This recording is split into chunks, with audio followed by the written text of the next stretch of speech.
This is how to know who is in control of the market, either buyers or sellers, so that you will be able to make your final decision to buy or sell a currency pair. For example, this chart you are looking at, it's the daily time frame.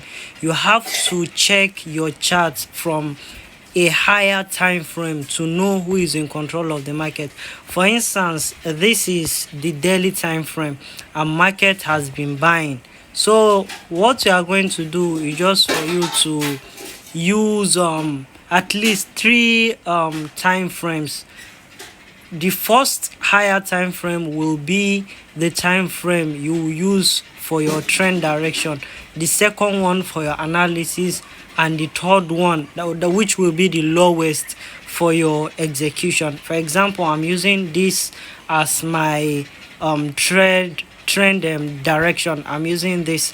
You can see market has been buying, although the last candlestick we are looking at here is a bearish candlestick, but market has been buying, so it will be buying until maybe we reach this resistance. There is a strong resistance at this after this level that we have drawn with our rectangle, as indicated with this purple rectangle.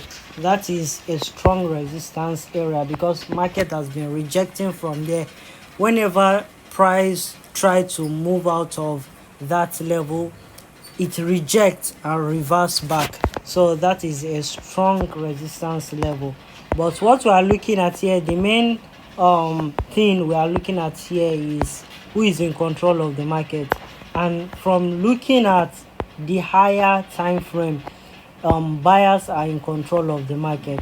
So what you'll be expecting is just for you to buy at any opportunity, but be careful, we are almost close to the resistance area. You can see we are almost close to the resistance area. Then you use, since we have known our trend direction, we are going to be buying because market is likely buying. But this is a middle of the trade. I'm just using this as an example, not an advice to take a trade, because this is a middle of a trade. You can see I've entered two trades here. The first one, I was stopped out by this long bearish candlestick here because market started buying, then I got, and all of a sudden it reversed back, stopped me out. But I had another entry. This is another entry, and market has been going in my direction. You can see market has been buying. So what I want you to know is that you can enter from this after this bearish candlestick that stopped me out of this position.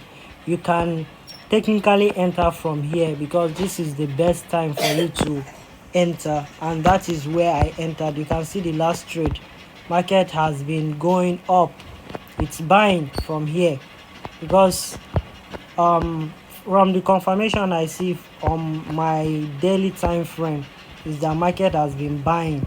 So I just entered there and it has been buying. So for your analysis, you use maybe the 4-hour time frame. Like what I do, I use the 4-hour time frame for my analysis. You can see I use the 4-hour time frame to mark my support and my resistance. You can see my support and my resistance. So after confirming your trend direction with the highest time frame you have chosen, for example, I'm using the time frames I'm using. For example, like I'm using the daily time frame for my trend direction, I'm using the 4-hour trend for analysis, then I'm using the 1-hour time frame for trade execution. For example, you can see I entered this trade exactly at this point. You can see this, the starting of this green line in the middle. You can see that is the exact point I placed my trade, and the trade has been going my way. Don't mind this the first trade I took that stopped me out. I do trade SMC, but I just took this trade. I didn't follow my trading rules, so I was stopped out. I supposed to enter after this liquidity sweep. So this is just a little a brief summary of the market analysis. This is how you analyze the market. Just at least choose 3 time frames. The first one for your trend direction, second one for analysis, and the last one for trade execution. Please subscribe to this channel for videos like this.